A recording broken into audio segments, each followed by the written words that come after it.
আর্থিক খাত সংস্কারে বাংলাদেশকে $100 কোটি ঋণ সহায়তা দেবে বিশ্বব্যাংক। এর মধ্যে পলিসি বেসড লোন হিসেবে $750 মিলিয়ন এবং ইনভেস্টমেন্ট লোন ও গ্যারান্টি ফ্যাসিলিটি হিসেবে $250 মিলিয়ন ঋণ সহায়তা দেওয়া হবে বলে জানিয়েছেন অর্থ উপদেষ্টা ডক্টর সালেউদ্দিন আহমেদ।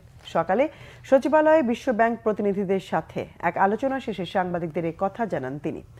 উপদেষ্টা জানান, আগামী ডিসেম্বরের মধ্যে বিশ্বব্যাংকের বোর্ডে এই ঋণ অনুমোদন হওয়ার কথা রয়েছে, তবে ঋণ পেতে 3টি শর্ত পালন করতে হবে বাংলাদেশকে।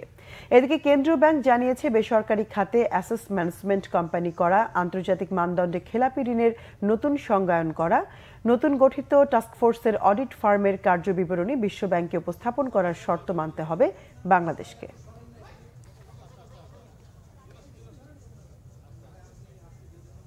এবং আমরা যেটা বলেছি, আমাদের রিফর্মগুলোর জন্য সহায়তা দরকার, আমাদের একটা বাজেট সাপোর্ট দরকার ইমিডিয়েটলি। তারপর আমাদের কত ডেভেলপমেন্ট প্রজেক্ট আছে। ওয়ার্ল্ড ব্যাংক কিন্তু সবচেয়ে বহুজাতিক মাল্টিল্যাটারাল ইস্যুর মধ্যে সবচেয়ে বিগেস্ট ওনার আমাদের। অতএব তাদের সে সাহায্য দরকার, টেকনিক্যাল অ্যাসিস্ট্যান্স, আর্থিক সাহায্য। আমাদের লিকুইডিটি সাপোর্টের ব্যাপারে কথা বলেছি, ওগুলো ওরা দিতে সম্মত হয়েছে। আমি আরও ফার্দার কথা বলবো ওয়াশিংটন ডিসি। মোটামুটি ইতিবাচক, ওরা আসছে ওপেন মাইন্ড এবং আরও ডিসকাশন হবে।